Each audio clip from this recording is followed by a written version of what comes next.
तो हेलो बच्चा लोग, क्या हाल चाल आपके, कैसे चल रही है आपकी नीट 2021 की तैयारी। तो मैं आपके लिए लाया हूँ एक 20 मिनट फुल रिवीजन सीरीज, जिसमें रोज़ का मैं एक चैप्टर डालूंगा और 20 मिनट में जितने भी उसके कंसेप्ट हैं वो सब मैं आपको समझा दूंगा। तो आज जो मैंने चैप्टर लिया है वो है सम बेसिक कंसेप्ट। अब इसमें सबसे पहले जो टॉपिक कराऊंगा, पहला कराऊंगा एम्पेरिकल फार्मूला, दूसरा मोल मॉलिक्यूल एटम रोड मैप जो मेरा स्पेशल है, और तीसरा एवरेज एटॉमिक मास, फिर कंसेंट्रेशन टर्म, फिर लिमिटिंग रिएजेंट, इक्विवेलेंट मास और नॉर्मेलिटी, और लॉ ऑफ आइसोमॉर्फस। तो इस वीडियो को आप सब्सक्राइब, लाइक और शेयर ज़रूर करें। तो बच्चों, पहला टॉपिक है एम्पेरिकल फार्मूला। एम्पेरिकल फार्मूला क्या होता है, जैसे कि आपको पता होगा, बेंजीन का नाम लेते हैं। बेंजीन हो गया C6H6, यही कहते हैं। अब ये इसका हो गया मॉलिक्यूलर फार्मूला। अब इसको आप एक सिंपलेस्ट फॉर्म में कन्वर्ट करो, कैसे करेंगे, डिवाइड बाई 6 करो दोनों को, कितना हो जाएगा CH। ये हो गया इसका एम्पेरिकल फार्मूला। तो एम्पेरिकल फार्मूला होता है कि किसी भी मॉलिक्यूलर फार्मूला या कोई भी फार्मूले का जो बेसिक चीज़ होगी वो होगी एम्पेरिकल फार्मूला। अब इसको हमें क्वेश्चन की मदद से समझते हैं। तो जो पहला क्वेश्चन है, इस तरह से क्वेश्चन आता है आपको, जैसे कि आपको बोलेंगे कि एक कंपाउंड ऑर्गेनिक, उसमें कार्बन की परसेंटेज 40 है, हाइड्रोजन की 10 है, नाइट्रोजन की 50 है। तो बोलते हैं एम्पेरिकल फार्मूला बताओ। तो इसको करने का तरीका देखिए। सबसे पहले आपने परसेंटेज लिखी सामने एलिमेंट के, इसके बाद आप इसको डिवाइड कीजिए। किससे करेंगे, इसके एटॉमिक मास से। जैसे कार्बन का आपके पास 12 आ गया, हाइड्रोजन का आपके पास 1 आ गया, और नाइट्रोजन का आपके पास आ गया 14। इसको आप डिवाइड कीजिए। जब आप इसको डिवाइड करेंगे तो इसके पास समझ लिया आपके पास आ गया 3.33, इसका आपके पास आ जाएगा 10, और इसका आ जाएगा आपके पास 1.06। ये आ गया। अब इसके बाद आपने देखना है, नहीं इसका 0.6 नहीं आएगा, इसका आ जाएगा 3.57 के अप्रॉक्स। ये आ गया आपके पास। अब आपके पास 3 नंबर आ गए। अब आपने देखना है सबसे छोटा कौन सा है, ये वाला है। अब इसको तीनों से मल्टीप्लाई डिवाइड कर दीजिए, और इसको सॉल्व करने के बाद इसका आएगा 1.06। अब ये आ गया आपके पास। अब बस इसके आगे वो एलिमेंट के नीचे लिख दीजिए C1H3, और N को हम 1 लिख सकते हैं। तो ये इसका एम्पेरिकल फार्मूला हो गया। इस तरह से आप समझ गए होंगे। तो जो अगला टॉपिक है वो है molecule mole atom road map. अब इसको करने का तरीका देखिए। फॉर्मूला होता है moles is equal to given mass upon molecular mass is equal to number of molecule divided by Na, जो कि एवोगाड्रो नंबर है, जिसकी वैल्यू लेके चलिए 6.02 into 10⁻23 is equal to number of atoms, यहाँ और डिवाइडेड बाय Na। यहाँ आप एक और चीज़ लिख सकते हैं, मोल्स को गिवन वॉल्यूम STP पे, वॉल्यूम STP पे, जिसे स्टैंडर्ड टेम्परेचर प्रेशर पे होगा, डिवाइडेड बाय 22.4 लीटर, या फिर 22,400 ml। ये आप फॉर्मूला रिवाइज कर लीजिए। ये रोड मैप जो है ये आपको किसी भी क्वेश्चन को ड्राइव करने में मदद कर सकता है। एक और फॉर्मूला जो आपको न्यूमेरिकल करने में काम आएगा वो है rho is equal to given mass upon volume. ये भी आप याद करें। तो बच्चा लोग, इस क्वेश्चन को देखिए। अब जो ये क्वेश्चन देख रहे हैं, इसमें कहता है कि 48 ग्राम हमें SO4 2- दिया है। इसमें हमें number of moles, number of molecule of SO4 ion, number of atom, number of electron in sulphate ion निकालना। अब देखो इसको करने का तरीका देखो।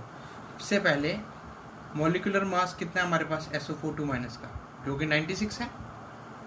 आप सबसे पहले नंबर ऑफ मोल निकालते हैं। क्या होगा, given mass upon molecular mass is equal to कितना आएगा, 1/2 आएगा, या फिर 0.5 मोल्स आ गए।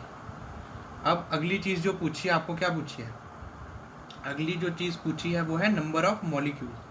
मॉलिक्यूल्स का फॉर्मूला क्या है, गिवन मोल्स, ये given moles into is equal, चलो सिंपल से करते हैं, ठीक है, सिंपल से करते हैं। देखो, number of moles is equal to number of molecule upon Na, Avogadro's number. इसको इधर भेजो, N इंटू Na, मतलब नंबर ऑफ मोल्स 0.5, मतलब 0.5 Na is equal to number of molecules आ गए, ठीक है। ये पार्ट भी हो गया, एक हमारे पास ये पार्ट भी हो गया, एक हमारे पास ये पार्ट भी हो गया। अगला पार्ट कहता है नंबर ऑफ एटम्स। अब नंबर ऑफ एटम्स कैसे निकालते हैं, देखो नंबर ऑफ मॉलिक्यूल्स, ठीक है, into z is equal to number of atom, यही होगा। अब z क्या होता है, z हो गया कितने उसमें एलिमेंट्स हैं। देखो जैसे कि SO4 है, इसमें कितना है, एक S है, साथ में 4 O हैं, कितने हो गए 5 इज इक्वल टू z। वैसे ही आप लीजिए CO3, कितना होगा इसका, एक कार्बन है, 3 ये इज इक्वल टू 4, तो ऐसे होगा, z का ऐसे आता है, ठीक है। ये हो गया z का। अब देखिए नंबर ऑफ मॉलिक्यूल्स क्या, 0.5 Na, z कितना आएगा मेरे हमारे पास SO4 में, 1 4 5 इंटू कितना हो गया 25, 2.5 Na। ये एटम्स आ गए हमारे पास। अब बात आती है कि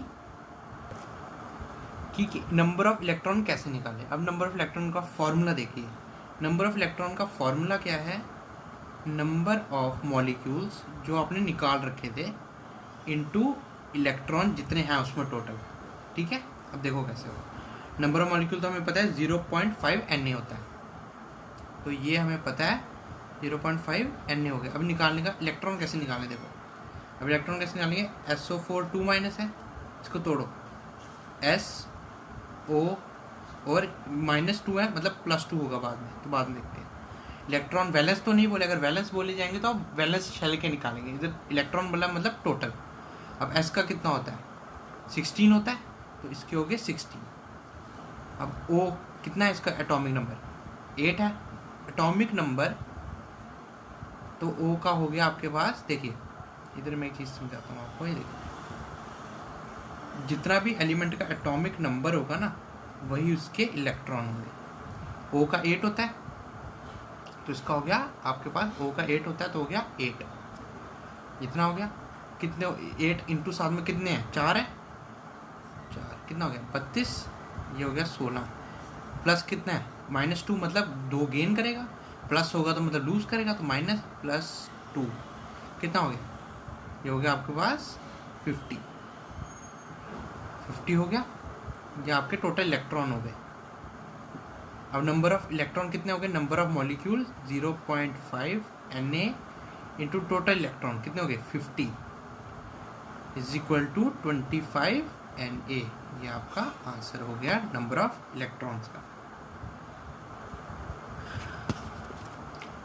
अब बच्चा लोग अगला टॉपिक है एवरेज एटॉमिक मास। अब एवरेज एटॉमिक मास कैसे निकालते हैं, इसका फॉर्मूला जो है वो है, मतलब आपको दो एलिमेंट, एक एलिमेंट होगा उसके दो आइसोटोप दिए होंगे, उनकी परसेंटेज अबंडेंस दी होगी और आपको बोलेंगे एवरेज एटॉमिक मास निकालो।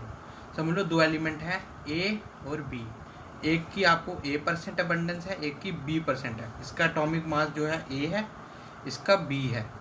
अब एवरेज एटॉमिक मास कैसे निकालेंगे इसका, ये देखो कैसे निकालेंगे, A की परसेंटेज अबंडेंस इंटू इसका एटॉमिक मास प्लस B की परसेंटेज अबंडेंस इंटू इसका एटॉमिक मास डिवाइडेड बाय 100, ये इसका फॉर्मूला है। अब इसी तरह आएगा। अब क्वेश्चन लेते हैं, ठीक है। अब देखो क्वेश्चन है कि बोरॉन का 10 वाला आइसोटोप और 11 वाला दिया है, दो आइसोटोप, एवरेज एटॉमिक मास दे रखा है। क्योंकि इसमें मैं आपको थोड़ा कॉम्प्लेक्स क्वेश्चन बताऊंगा, जिस टाइप से आता है सिंपल तो आप कर लेंगे फॉर्मूला बेस। तो अब निकालना कैसे, देखो इसमें आपको क्या करना है, इस क्वेश्चन के टाइप में आपको क्या करना है, एक को आपको x लेट करना है उसकी अबंडेंस को, और एक को करना है 100 - x, ये आपको दोनों को लेट कर लेना है। इसको 100 - x ले लो, इसको x ले लो, कुछ भी कर सकते हैं। अब इसका करो फॉर्मूला डालो। सबसे पहले एवरेज एटॉमिक मास कितना है 10.804 इज इक्वल टू इसका x% इंटू इसका मास कितना है 10 है, प्लस 100 - x, इसका मास कितना है 11 है, डिवाइडेड बाय 100। इसको करो सॉल्व, इसको इधर भेजो, 1080 आएगा, इसको करोगे 10x आएगा, साथ में इसके आएगा 100 इंटू 11 हो जाएगा 1100 माइनस 11x डिवाइड बाई 100, ये हो गया था। अब इसको सॉल्व करने पर x आ जाएगा आपका 20%, और 100 माइनस कर लो तो x मान लो ये आ गया ये इसकी, और B11 कितना होगा, B हो गया 100 माइनस 20 इज इक्वल टू 80%। शायद आपको ये क्वेश्चन आ गया होगा समझ। तो अगला टॉपिक है कंसेंट्रेशन टर्म्स। इसमें मैं नॉर्मेलिटी आपको थोड़ी बाद में पढ़ाता हूँ, सबसे पहले मोलैरिटी को देख लेते हैं। इसको डिनोट करते हैं M से, ठीक है। और इसका जो यूनिट होता है वो होता है नंबर, मतलब कितना होता है, मोल पर लीटर होता है, ठीक है। अब इसी मोल पर लीटर से इसका फॉर्मूला निकाल लेते हैं, number of moles upon volume. अगर लीटर में तो ऐसे लिखो, मिली लीटर में है तो इंटू 1000 कर लो, ये हो गया। अब ये याद रखना, ये टेम्परेचर डिपेंडेंट है। क्यों है, क्योंकि इसमें वॉल्यूम यूज़ हो रहा है, ठीक है। अगला मोलैलिटी ले लेते हैं। मोलैलिटी को छोटे m से डिनोट करते हैं। अब छोटे m से डिनोट तो करते हैं इसको, इसका वो बताओ, इसका मोल पर केजी, मोल पर केजी हो गया। तो इसका मतलब निकालो फॉर्मूला, n अपॉन मास। मास मतलब इन केजी में होगा, मास केजी में होगा। अगर ग्राम में होगा तो इंटू 1000 कर दो। किसका मास होगा ये होगा सॉल्वेंट का मास। से वाटर हो गया, उसका मास हो गया ये। अब ये दो, इसके बस ये वॉल्यूम डिपेंडेंट है, बाकी कोई भी टर्म जो भी कंसंट्रेशन टर्म होगी वो वॉल्यूम टेम्परेचर डिपेंडेंट नहीं होगी। अगला मोल फ्रैक्शन। अब एक जनरलाइज टर्म मैं आपको बताता हूँ। ए यूज़ कीजिए सॉल्वेंट के लिए और बी यूज़ कीजिए सॉल्यूट के लिए, ठीक है। अब इसको डिनोट कैसे करते हैं, काई से। काई का फॉर्मूला, काई का डिनोशन है ऐसे। अब ये काई ए हो गया, ये काई बी हो गया। इसको नीचे से बड़ा करते हैं। अब इसका क्या होता है, नंबर ऑफ मोल्स ऑफ, जिसके हम निकाल रहे हैं सॉल्वेंट का निकाल रहे हैं तो उसके number of mole upon total moles, जो कि ये हो गया। वैसे ही काई बी की बात करें तो N B upon N A plus N B, ये हो गया। अब इस पर आपको एक क्वेश्चन बता देता हूँ। तो बच्चा लोग, ये पहला मोलैरिटी का क्वेश्चन देखो। इसमें बोला है कि 1.8 ग्राम ऑफ ग्लूकोज। अब गौर करने वाली बात ये है कि 500 ml ऑफ सोल्यूशन है। सोल्यूशन है मतलब उसका वॉल्यूम दे रखा है तो मोलैरिटी ही होगा।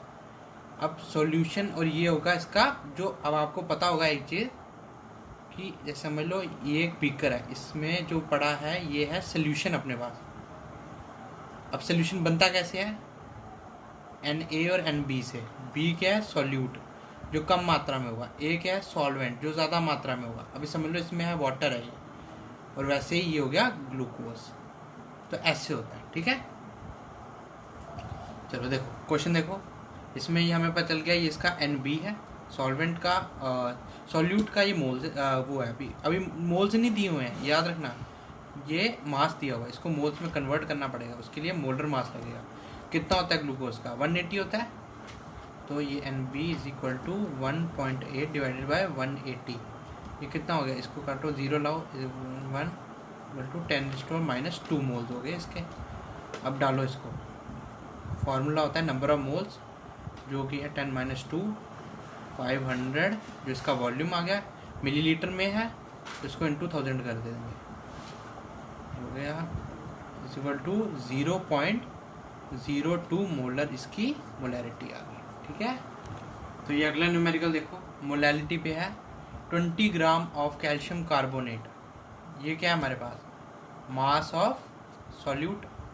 अभी देखो 250 ग्राम ऑफ सॉल्वेंट। सॉल्वेंट जैसे कि समझ लो वाटर हो गया, ठीक है, कुछ भी हो सकता है जो ज़्यादा मात्रा में होगा, ज़्यादा ही है ना, तो जो ज़्यादा होगा वो आपका सॉल्वेंट होगा। अब इसका ये आ गया Ma, ठीक है। अब सबसे फॉर्मूला दिखाओ, नंबर ऑफ मोल्स 20, इसका मास, इसके नंबर ऑफ मोल्स निकाल रहा हूँ। इसका मास कितना होता है कैल्शियम कार्बोनेट का, 100 होता है, इंटू इसका मास निकालो 250, ग्राम में है 1000 से मल्टीप्लाई कर दो, 4 आ गया, 4/5 हो गया, कितना हो गया 0.8 मोलार, ठीक है। तो ये क्वेश्चन है, इसमें इन्होंने बोला 2 मोल ग्लूकोज का इन 5 mole of solution. Direct solution का दे दिया मोल, का भी पूछ रहा है। अब कैसे निकालेंगे IB, 2 मोल इसके, सोल्यूशन के डायरेक्ट दे रखे हैं 5 कर लो, 0.4 हो गया, ठीक है। बच्चों जो एक एडिशनल टॉपिक मैं आपको करा रहा हूँ जो कि बहुत इंपॉर्टेंट है, वो है मोल फ्रैक्शन और मोलैलिटी के बीच में क्या रिलेशन है। इसके क्वेश्चन बहुत ही ज़्यादा कम्प्लेक्स लगते हैं बच्चों को, तो देखो इसका एक सिंपल सा फॉर्मूला है, मोलैलिटी के फॉर्मूले को मॉडिफाई करके बनाया है, mole fraction of solute divided by mole fraction of solvent into, अब जनरली जो है वैसे, चलो मैं आपको जनरल फॉर्मूला बताता हूँ, मास केजी में या चलो ग्राम में ले लो सॉल्वेंट का डिवाइडेड बाय ये 1000, ठीक है। अब जनरली जो क्वेश्चन आता है ना, जो भी क्वेश्चन आता है वो ज़्यादातर वाटर का होता है, उधर आपको इसको 18 ही लेना है। अब देखो इसको मॉडिफाई करो, काई बी अपॉन ये क्या होता है, अब एक रिलेशन एक को नोट करके लिखो इधर, chi A plus chi B is equal to 1, ये होता है। इससे काई बी क्या आ जाएगा 1 माइनस काई, ठीक है। तो वैसे ही काई ए क्या आ जाएगा 1 माइनस काई बी इंटू 1000/18, बस ये फॉर्मूला रट लो, सारे न्यूमेरिकल हो जाएंगे। अभी एक न्यूमेरिकल देता हूँ आपको। तो बच्चों ये क्वेश्चन है, अब इसमें मोलैलिटी दी हुई है कॉपर सल्फेट सोल्यूशन की, काई भी पूछ रहा है कॉपर सल्फेट का। देखो फॉर्मूला बता रखा है मैंने, क्या फॉर्मूला है, अब सोल्यूशन है, सोल्यूशन किसका होता है, वाटर का होता है, 18 ही लेना है, मैंने जिस तरह से बोला था आपको, ठीक है। अब काई भी देखो, काई भी निकालना है 3, इसको इस साइड ट्रांसफर करता हूँ, इक्वल टू, इसको भी सेट कर लो। अब इसको आप सॉल्व करेंगे तो आपके पास आ जाएगा काई बी 0.05, डायरेक्ट सॉल्व कीजिए, ये रिवीजन सीरीज है, मैं सॉल्व तो नहीं करूँगा पर ये आपका आंसर है, आप सॉल्व कीजिए, वीडियो पॉज कीजिए, अभी कीजिए।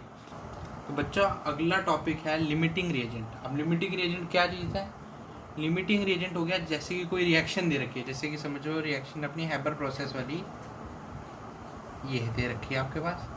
अब इसमें आपको इसका कुछ स्पेसिफिक अमाउंट देगा, जैसे कि इसके बोलेगा n मोल्स है, इसके p मोल्स हैं, ठीक है।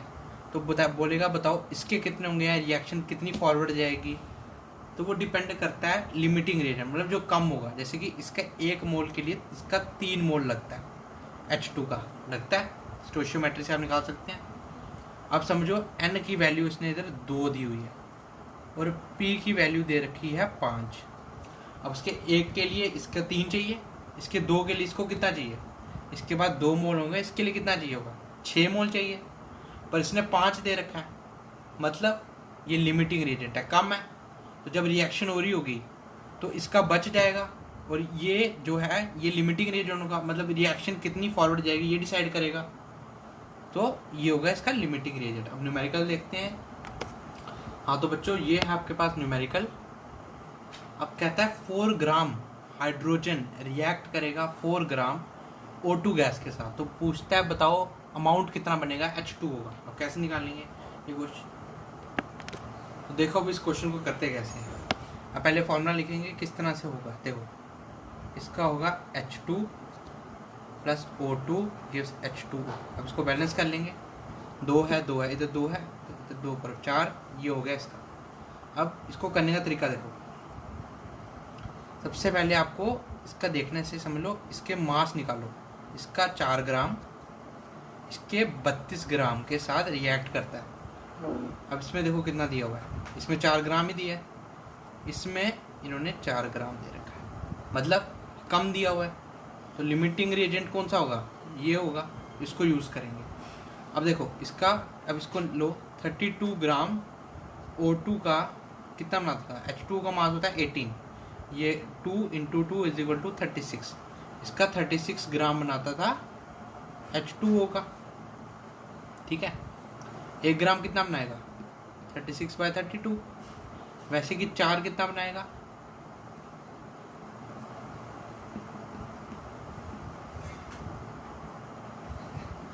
ये आपके पास आ जाएगा 4.5 ग्राम, 4.5 ग्राम, ये रहा। जो नॉर्मेलिटी का फॉर्मूला होता है number of gram equivalents of solute divide by volume in litre.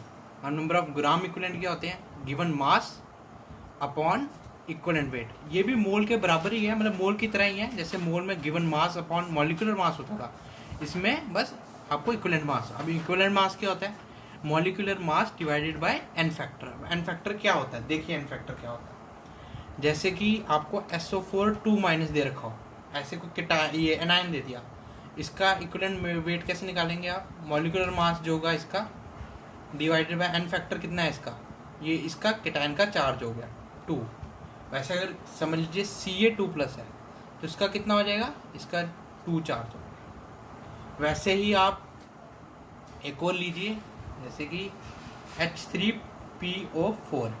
अब ये करेंगे, अब इसका कैसे एन फैक्टर निकालेंगे? इसका स्ट्रक्चर बनाना पड़ेगा आपको।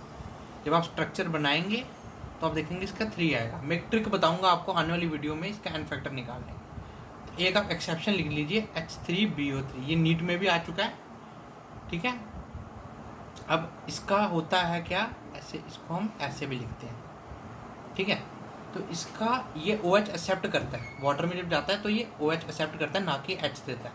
तो इसका आपको 1 लेना है एन फैक्टर, ये आप याद कर लीजिए। अब अगला है हमारे पास लॉ ऑफ आइसोमॉर्फस। ये काफ़ी रेयर टॉपिक है, कुछ ही टीचर्स पढ़ाते हैं, पर ये बहुत इंपॉर्टेंट है।